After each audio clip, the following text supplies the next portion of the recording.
Ousmane Sonko jàngut politique Sénégal. parce que c'est la première fois dans l'histoire du Sénégal ñu gis premier ministre ak président de la République duñu ànd ci yenn yi contre signature décret signé contre décret du am parfois jafe-jafe yu wax yu sew yi di am ci palais ba ñu di ko lii c'est la première fois parce qu'en général tous les premiers ministres dañuy ranger wu derrière les nu mu tuddati li président di wax ñoom dañ ciy ranger wu derrière ba pare peut-être améliorer ko mais pas. xam nga mais est-ce que du erreur aussi. comme ils ont eu à duper le Sénégal par leurs détails et grâce à ces détails ils ont eu à accéder à la magistrature suprême ils ne seront que dans la gestion des détails mais il faut les comprendre ainsi c'est des hommes de détail qui sont élus ay détails kese la ñuy gérer wu na lu détail. te leen lay métti préciser Ousmane Sonko na bàyyi di makki lu. ci lan. jokkoog Macky moo ko mën na ko transformer ak waxtaan ak Sonko. jokkoog Macky kooku c'est inédit na bàyyi di makki lu du def sa mimétisme politique. loolu moom mimétisme la Macky sax lay imité jokkoog Macky mu def di jekk jëma c'est du mimétisme c'est du pur mimétisme politique. dafa yàgg def ay live di wax. waaw mais amu doon waxtaan ak Sonko. def live loolu nangu nañ ko c'est un liveur ñun nangu nañ loolu waaye candidat di jéem a imiter président Macky Sall du doon moom te mënu ko doon créé na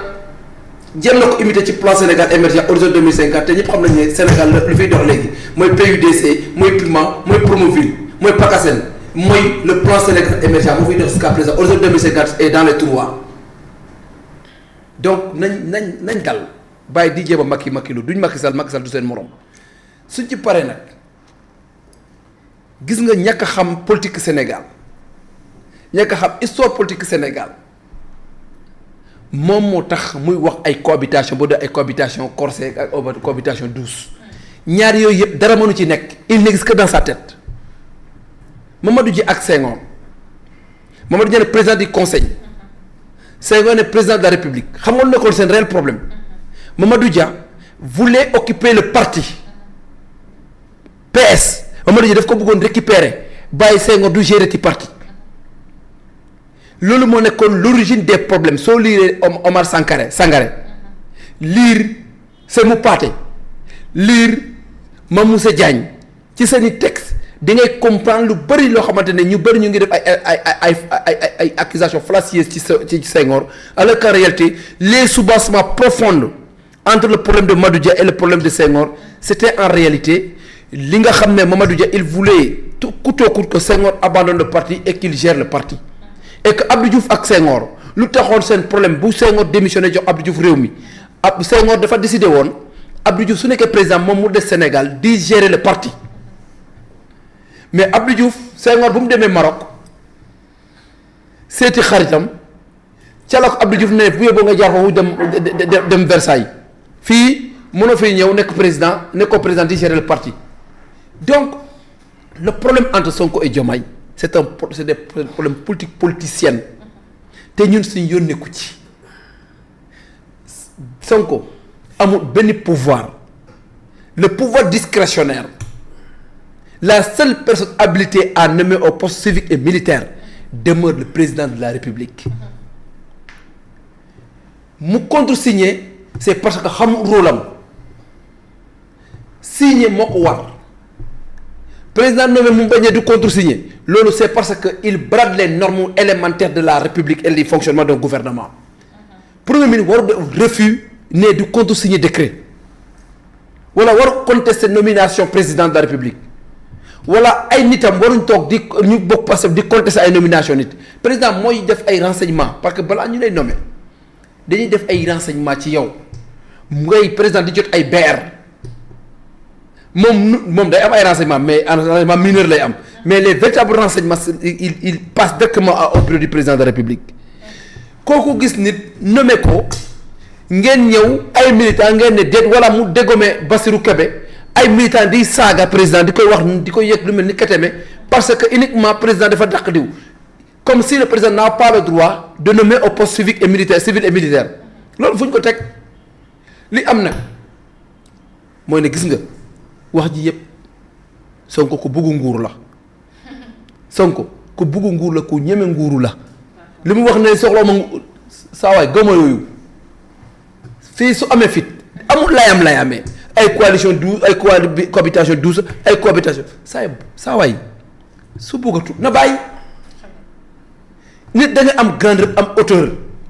mën na assumer ses responsabilités saa yi boo gisee ne lii doxul te mënoo ci wéy da ngay bàyyi nag démissionné mu ngi makki lu ne foofu noonu ñi moom fa def lu Macky Sall defoon ñi moo président Macky Sall defoon ñi moo ko def de jékki-jékki xoolal xam ne affaire bi soof na la nga bàyyi lépp dem sa yoon jël sa bateau de pèlerin dem lijjanti ji sa bopp mais na ko def xam nga lu tax ñoom Jibi Gueye Ndiaye duñ ko ci bàyyi parce que ñooñu ñu ngi gunna ndaataatalax ñooñu c'est des pouvoiristes duñ ko bàyyi mu dem loolu tax mu ne ko muñal rek Sonko muñal waaw fu mu nekk nag muut la waat mbot da ngeen di muñ ngeen toog di subir les coups de Diomaye parce que Diomaye la Sénégalais fal fii ba 2029 ngeen koy bañ moom la fi def ngeen koy nangu moom la fi def gaa xamu leen mënu leen télé ngeen fépp télé partout télé total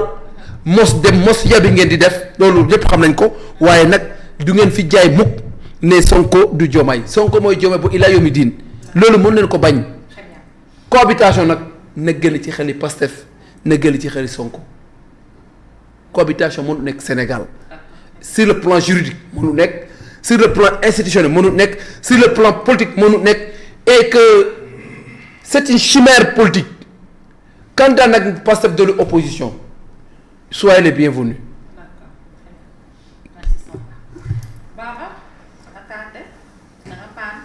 waaw noonu la demee ah ñu ngi lay saa. ça va bu baax. c'est que man sama combat moo la moo ko jeexal quoi. ñu ngi man lay sama combat lu tax Pastef nag ñi moo def moo la 72 heures man moo ma jaaxal nag. moo la Morgan lu tax ñi moo leen ko defal 72 heures loolu jaaxal ma trop. may nañ ñëpp ay 72 heures ba mu sëf moo la. bon ça va premièrement man ñu ñuy seetaan nuyu Sidi bu baax nuyu Mathia Diédhiou on est venu ensemble Sidi ab suñu capitaine ASC bi laa lay indil noonu quoi di ko nuyu bu baax a baax et puis di ça fait encore plaisir ñu dajawaat ak yow aussi ci émission bi. monsieur Touré yow itam on espère que santé bi fi mu toll nii tout va pour le mieux waaw ñaanal nañ la bu baax et puis ñu ngi la doon bàyyi xel bu baax a baax. Fatima. noo def. sant naa de. waaw. à part que neer daf maa sonal xaw ma neer xaw ma. ah Massa Thiono ban neer bay métti. Massa Thiono ban neer bay métti. xaw ma neer la xaw ma sama genou bi daal la yëngat. ancien xam nga ni ku doon sport boo bàyyee rek yaa ma gën a xam ay genou ak ay ndigg ak sama juróom bi daal fi ñu ma ko defaloon xam nga juróom fi mu nekkoon foofu daal la métit bi di commencer ba sama genou bi je sais pas sonal na ma trop démb baaw boo xasee ba féex